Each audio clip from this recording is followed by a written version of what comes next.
우리 도래교회 유엔주일학교 학생 중에 학원을 한 달에 13군데 나가는 학생이 있습니다. 그 이해가 가기 어렵지요. 그 담임 교역자의 말에 의하면 주일날 교회에 와서 그냥 고개 숙이고 가만히 있는다 그래요. 기운 없는 아이처럼 가만히 있는데 학교에서도 학원에서도 숙제를 내주기 때문에 매일 그걸 다 하고 자면 밤 12시 넘어서 잔다 합니다. 그래서 내가 그 어머니 아버지를 한번 만나보려고 그럽니다. 제가 어째서 학원을 13군데나 매달 그래 나가면 애가 망가지지 않느냐. 그 애를 잡으려고 작정을 했지. 학원을 그렇게 꼭 필요해서 한두 과목 가는 경우는 도움이 될 수도 있겠지만은 어떻게 13군데나 그렇게 나가서 그렇게 교회 오는 날은 기운 없이 입 닫고 가만히 앉아만 있으니 그 옆에서 보기도 안쓰럽고 걱정스럽다. 도대체 무슨 생각으로 아이를 그렇게 키우느냐? 내가 물어보려고 그럽니다. 또 우리 교회 교인 중에 우리 교회 나오는 가정 중에 중학교 2학년 학생인데 걔는 전국 학력고사에서 전국에 1등을 했습니다.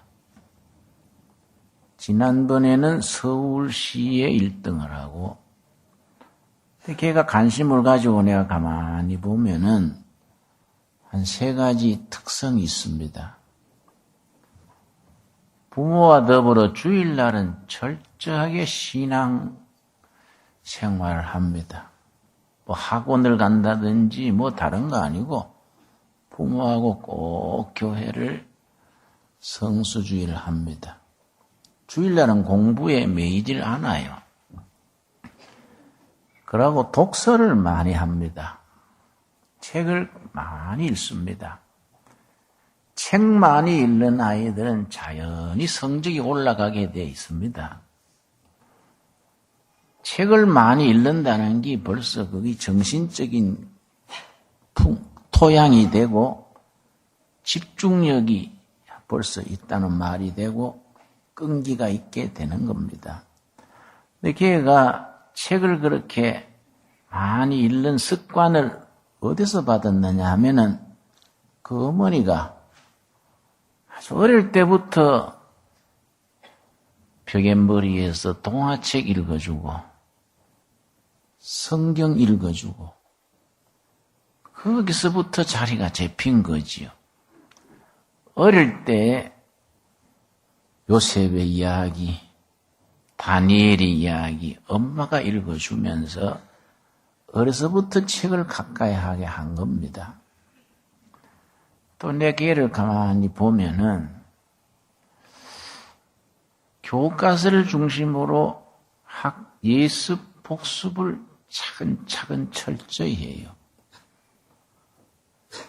그 학력고사에서 전국 1등이니까 뭐 그건 말할 것도 없지요. 한 교회에 여러 자녀들이 있습니다. 우리 교회 유엔주일학교, 교회학교 출석하는 아이만 지난번 말씀드린 것처럼 1000명이 넘으니까요. 그 중에는 여러 아이들이 있습니다. 또 청년들도 청년에 소속 한 200명 매주 예배 드리지요.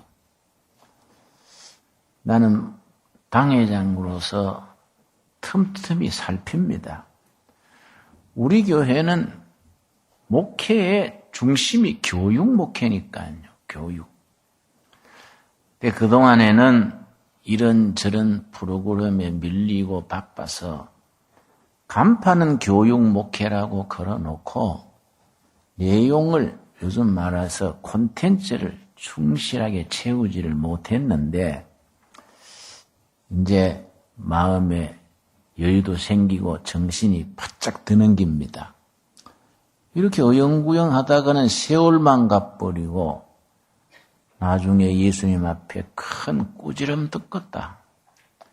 나는 뭔 중요한 일을 할 때는 사전 준비가 있습니다. 몇 달간 기도하면서 마음에 다짐을 하고 그걸 또 글로 씁니다. 또 설교를 하고 그런 과정을 밟습니다. 그래서 테이프로 글로 남아있기 때문에 나중에 회고록을 쓰거나 자료집을 낼 때 전부 활자화되는 거지요.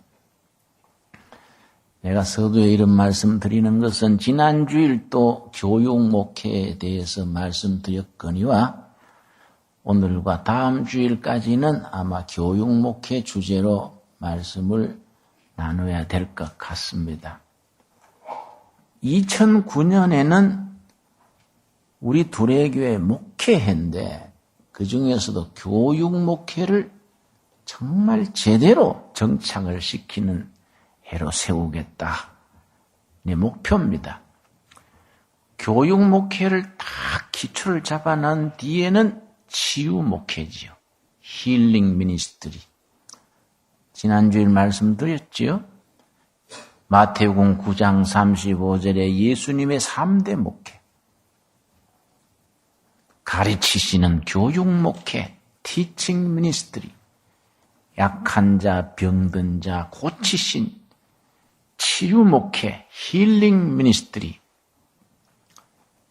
천국 복음을 전파하신 프리칭 미니스트리. 이 3대 목회에 예수님의 목회인데 우리 교회는 오른쪽에는 교육 목회, 왼쪽에는 치유 목회.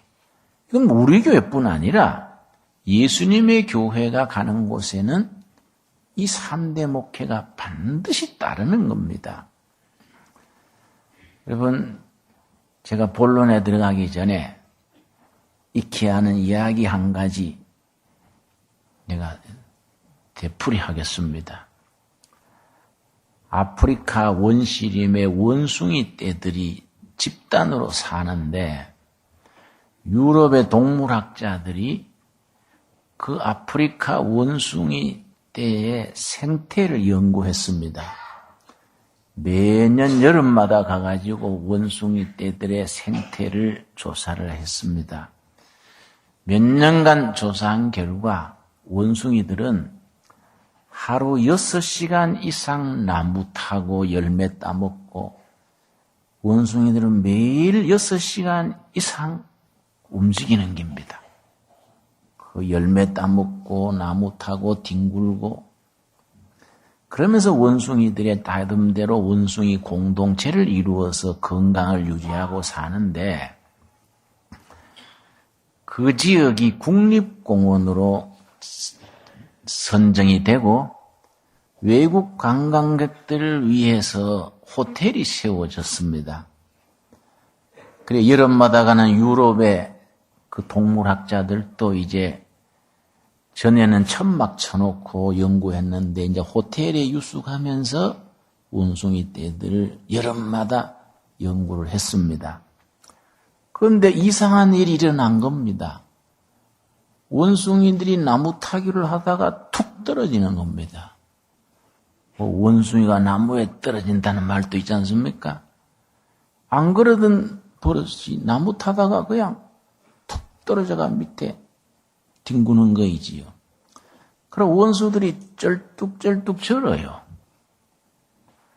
그래서 이상하게 생각을 하고 이제 학자들이 원숭이를 이제 마취시키는 그걸 해가지고 조사를 해봤더니 원숭이 세계에는 전에 없던 병이 생긴 겁니다. 제일 많은 병이 고혈압. 옛날에는 상상을 못했거든요. 두 번째가 당뇨병, 세 번째가 관절염, 원숭이 떼가 관절염이 걸려오니까 저는 겁니다. 당뇨병이 걸려오니까 나무에서 툭 떨어지는 겁니다. 나무 타다가. 이게 무슨 일이냐? 이 원숭이들 역사에 이런 게 없던 거란 말이에요. 소위 사람들이 말하는 사람들만 걸리는 성인병 계통 아니겠습니까? 꽤 조사를 했더니 그 호텔이 문제예요.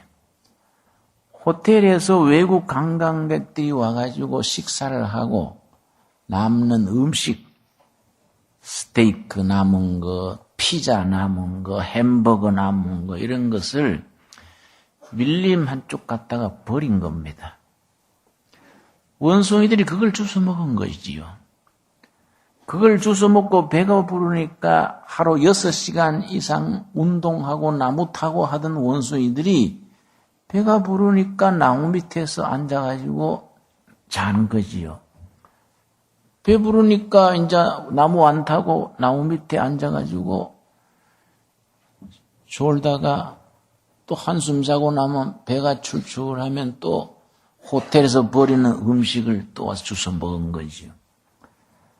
그러면 생활 습관이 달라지고 운동을 안 하게 되고 사람들이 먹다 버린 음식 먹으면서 원숭이들이 전에 없던 병이 옮깁니다.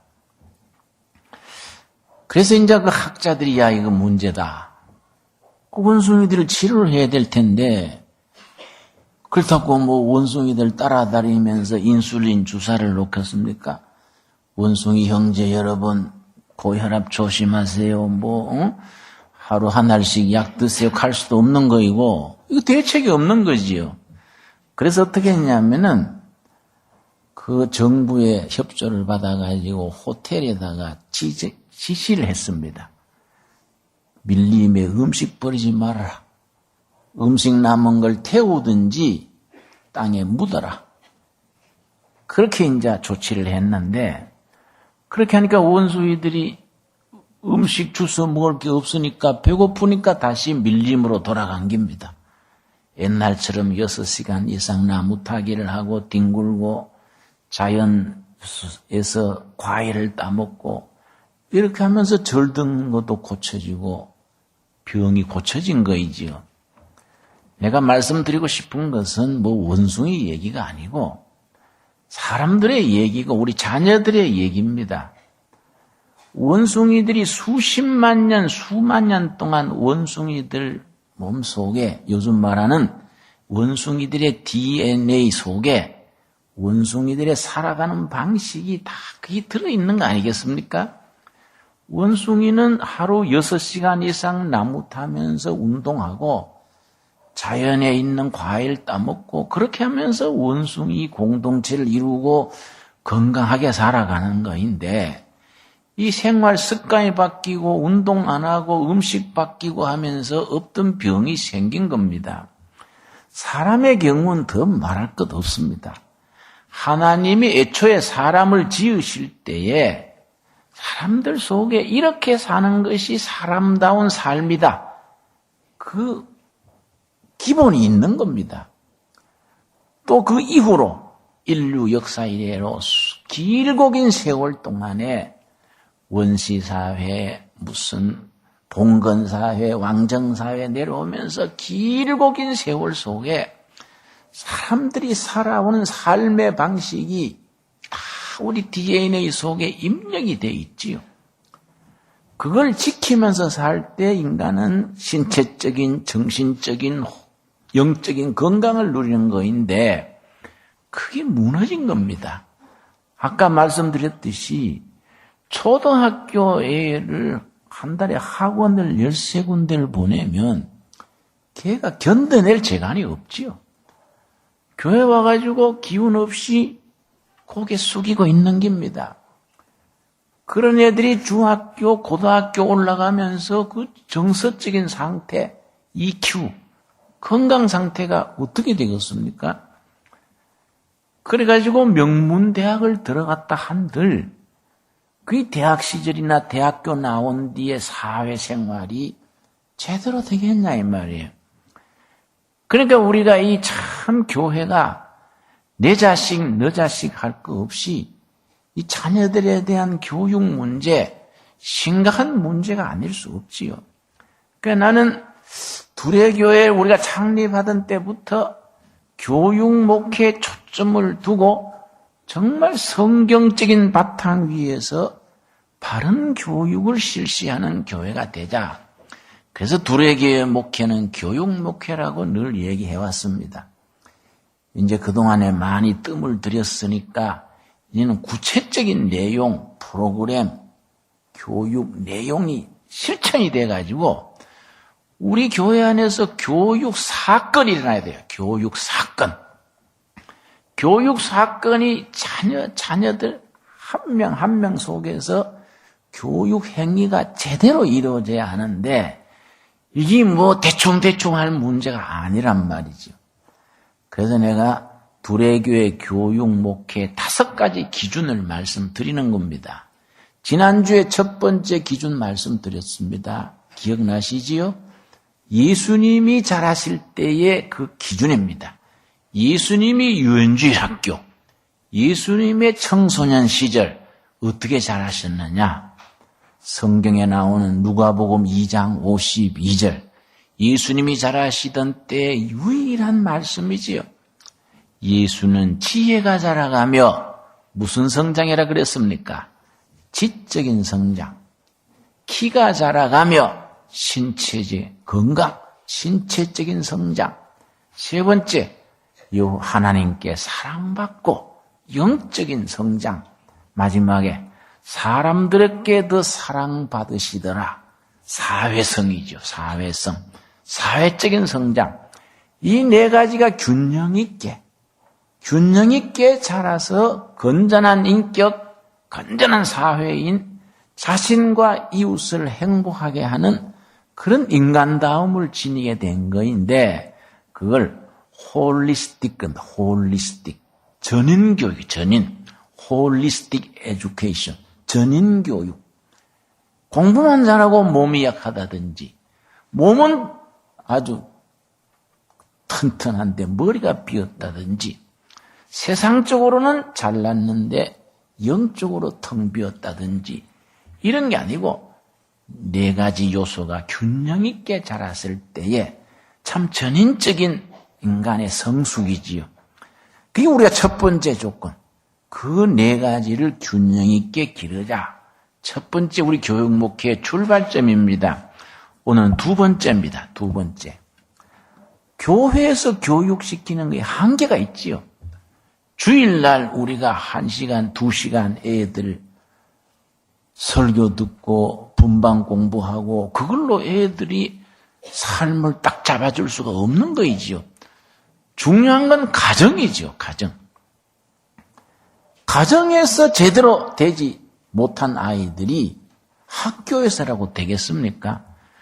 우리나라 국민들은 너무 교육에 학교 원망하고 정부 탓을 너무 돌리는 것 같아요. 물론 공교육, 학교교육, 정부가 주도하는 교육이 중요하지만은 기본적으로 중요한 건 가정입니다. 가정교육이지요. 가정에서 망가진 애들을 학교에서 손수기 어렵고 더더구나 교회에서 걔들을 참 바로잡아주기가 어려운 거 아니겠습니까? 그래서 우리 두레교회의 교육 목회의 2번째 기준은 가정, 학교, 교회, 삼위일체죠. 삼위일체. 3박자를 할까요? 삼위일체 교육. 그래서 두레교회의 교육 목회는 삼위일체 교육이다. 가정과 학교와 교회가 하나의 묶음으로 연결되어서 그 한 어린이, 한 영혼에 대해서 바르게 이끌어 주는 겁니다. 여러분, 우리 두레교회 교사가 되면은 자기 주일날 가르친 걸로만 끝나는 게 아니다. 수첩에다가 아이들 이름 다 생일별로 다 주소, 핸드폰 전화 다 적어놓고 이메일 주소 다 적어놓고 부모님한테 연락해서 자료를 얻고 1년에 2서너 번 가정 방문해서 부모와 같이 중복기도 하고 아이 삶의 자리를 돌아보고 학교를 또 찾아가서 담임선생 만나보고 교우관계는 어떤지 성적은 어떻게 하는지 아이의 전 삶의 차원을 관장하는 겁니다.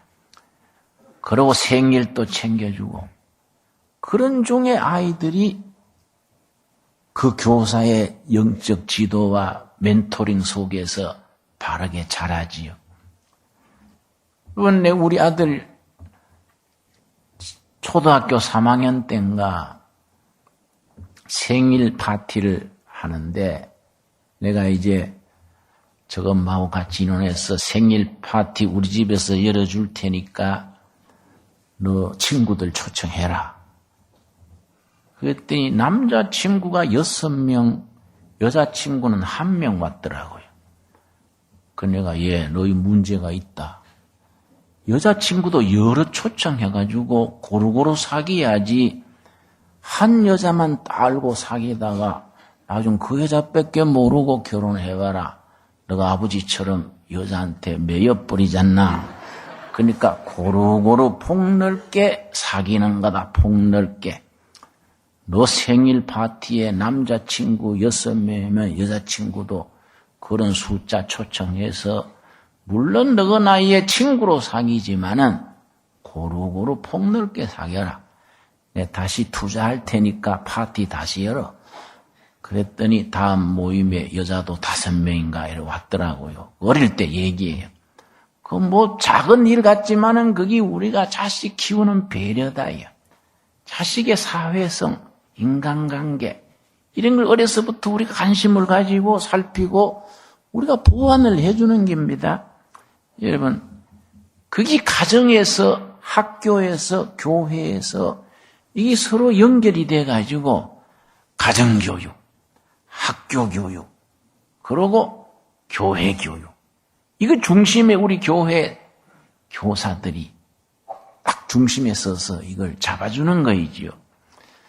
여러분, 우리 참 민감한 문제입니다. 내가 저쪽 인창동에 살 때 내가 살던 단지는 아마 502도인가 그렇습니다. 근데 옆에 501도인가 503도인가 거기에 있는 분의 얘기입니다. 실제 얘기인데요. 우리 교회 교인은 아닙니다만은 그분이 부인이 직장 생활을 하는데 자기 아들 5살짜리를 이제 가정부 겸 아이를 낮에 돌봐주는 분을 모셨단 말이에요. 직장 갔다 오니까 그 애가 옷이 막 헐떡먹이고 옷이 구겨지고 뭐 이렇단 말이에요. 그 아이를 돌보는 분한테 되게 나무랬어요. 얼마나 귀한 애인데 흙에 뒹굴게 하고 이렇게 애를 막 키우냐. 우리 애를 좀 깨끗하게 돌볼 수가 없어요.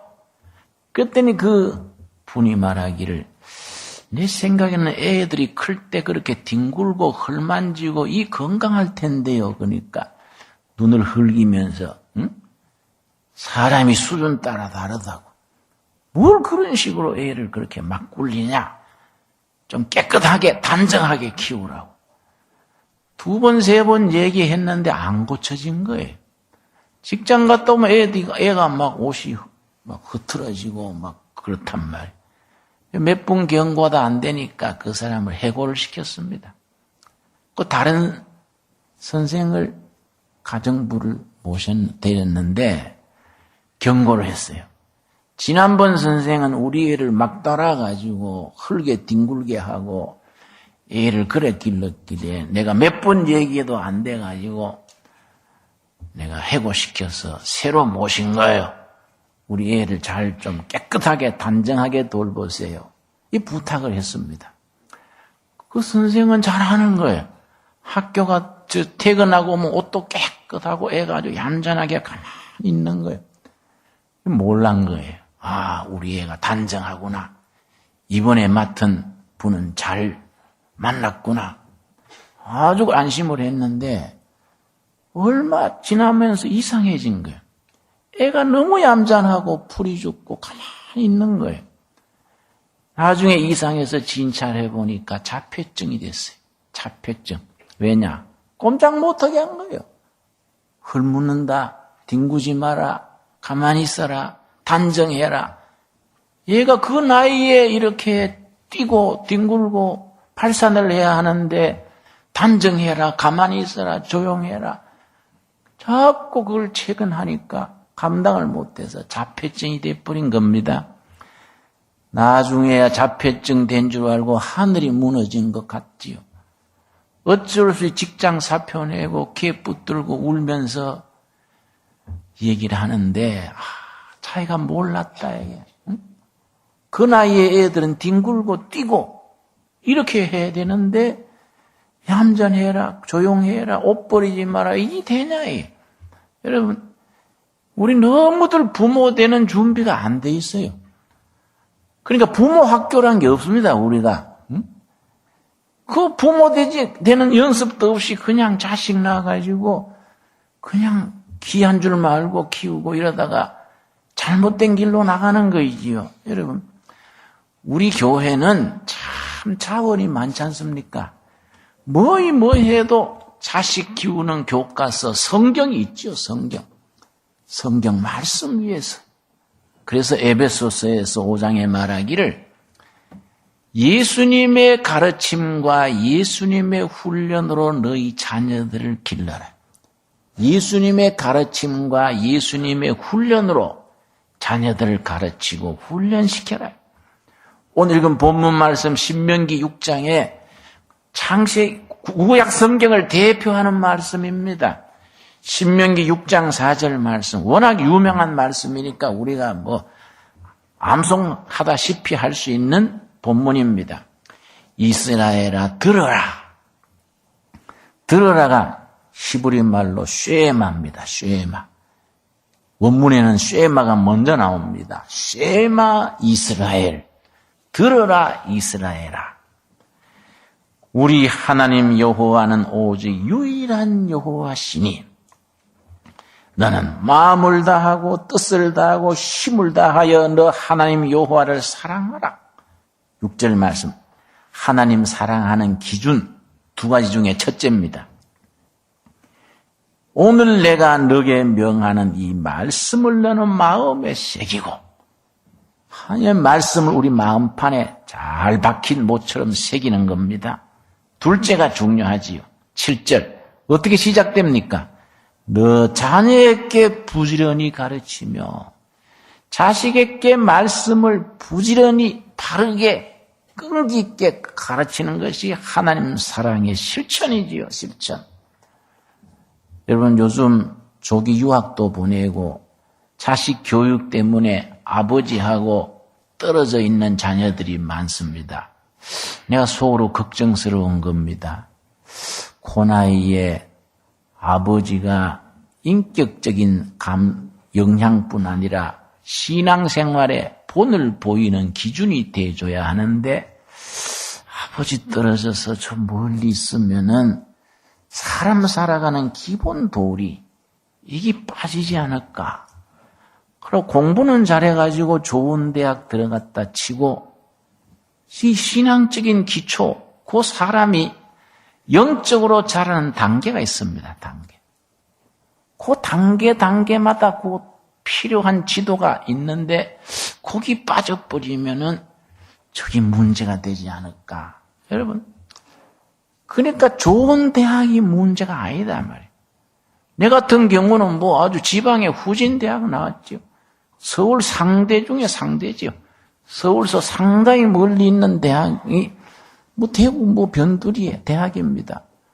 그러나 내면적인 자기 그걸 갖추고 지난 편이기 때문에 부러울 게 뭐 있습니까?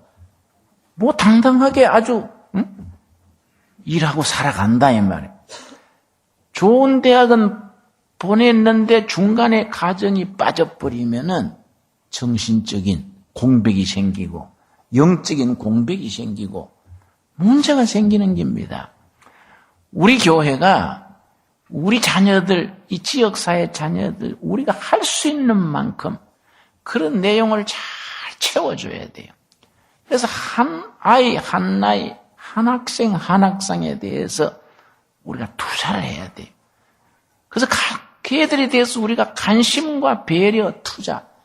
그래서 가정교육, 교회교육, 학교교육이 이 균형 있게 삼위일체로 이루어져 나가야 된다.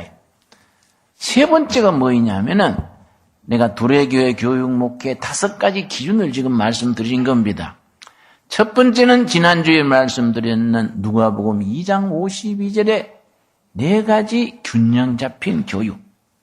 두 번째는 삼위일체 교육. 첫째 가정, 둘째 학교, 세 번째가 됩니까? 교회. 이게 하나로 묶여져서 지도를 해야 되죠. 여러분, 유대인들이 참 특이합니다. 유대인들이 전 세계 노벨상 받은 사람이 지금까지 한 370명 됩니다. 370명 노벨상 받은 사람 중에 126명인가가 유대인 출신입니다. 유대인들입니다. 근데 그 사람들은 전 세계 1,500만 밖에 안 되거든요. 우리나라 남한 인구의 3분의 1이 안 되는데 노벨상은 126명, 3분의 1이 넘는다고요. 그 사람들의 교육이요, 교육. 그 사람들의 교육을 한마디로 학교 교육과 종교 교육을 하나로 묶인 겁니다. 학교와 교회, 교육과 종교 신앙을 하나로 묶인 그 사람들의 교육 시스템입니다. 그 주도하는 게 랍비입니다, 랍비. 전 세계 1,000만 명 유대인이 흩어져 있는데 어느 도시에든지 유대인 10가정이 있으면은 회당, 시나고그입니다. 하나를 세웁니다. 10가정이 11조를 내가지고 랍비를 생활을 뒷바라지 하는 겁니다.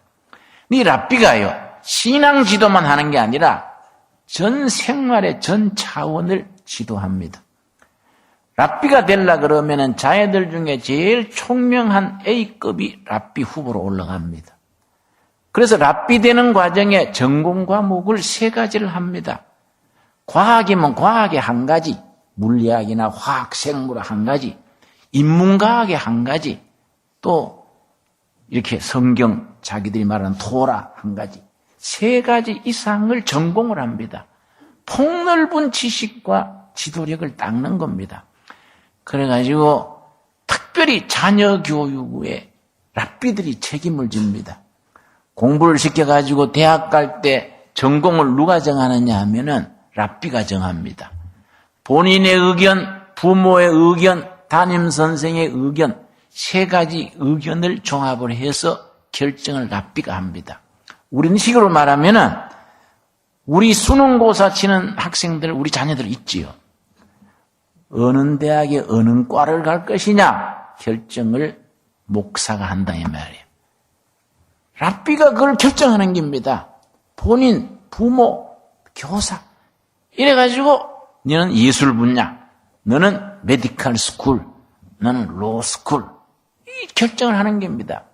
그러고 유대인 공동체에서 평생 교육에 뒷받침을 하는 겁니다. 여러분 이게 히브리 교육의 특징입니다.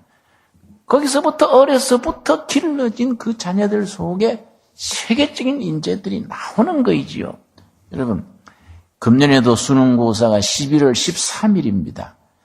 여러분 자녀 중에 고3 혹은 재수생 있으면은 오늘 나가시면서 전부 사무실에 가서 등록하고 가십시오. 우리가 파악 중입니다마는 내일부터 우리 수능고사 치는 자녀들 매일 중복기도 하려고 그래. 이름 다 적어놓고. 그리고 수능시험 치기 2, 3일 전에 내가 전도 초청해가지고 학생 한 명 기도하고 격려하고 하려고 그래요. 그거 중요한 거 아닙니까? 어떤 애들은요, 공부는 잘 해놓고 성적은 잘 치렀는데 이름 안 쓰고 나오는 애가 있어요. 어떤 애는 스트레스 때문에 시험 치다가 위경련이 나가지고 병원에 실려가는 애도 있습니다. 참 우리 교회가 이럴 때 기도로 여러 가지 뒷받침하고 이끌어주는 겁니다. 이게 구석구석 프로그램이 우리가 관심과 기도가 뒷받침돼야 되는 거이죠.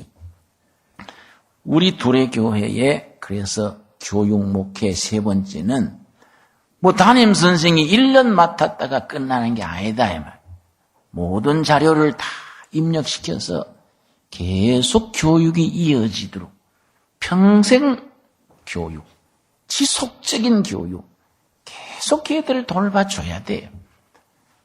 유년부, 중등부, 고등부, 청년, 그렇게 자란 아이들이 사회 지도자가 되고 정치가나 전문인이 되고 정치가도 되고 해야지요. 그 자료도 다 돼 있어서 우리 교회 장로나 권사님 뽑을 때 파일을 딱 뽑으면은 아이 중학교 때 땡땡이 쳤구만 이거 문제가 된다. 이게 우리가 자료가 있어야 돼요. 여러분 가장 대표적인 경우가 미국의 대통령이었던 링컨 경우다. 링컨은 밑바닥 출신이지 않습니까? 누구를 잘 만났냐 하면은 유엔줄학교 교사를 잘 만났습니다. 그 유엔줄학교 교사가 유엔줄로 끝난 게 아니라 링컨의 평생의 멘토가 됐습니다. 링컨이 젊은 날에 위기를 만났습니다. 한때는 신경쇠약 비슷하게 어려웠습니다. 링컨이 인생의 실패와 좌절을 많이 겪었습니다. 그 링컨이 어려울 때마다 유엔주일 교사였던 그 선생님이 영적으로 상담해주고 격려해주고 중보기도해주고 그래서 링컨을 뒷받침했는데 링컨이 대통령이 당선된 뒤에 즉위식 할 때 옆자리에 그 유엔주일 교사님을 초청해서 옆자리에 모셨습니다. 이게 교회 교육이요. 교회 교육이.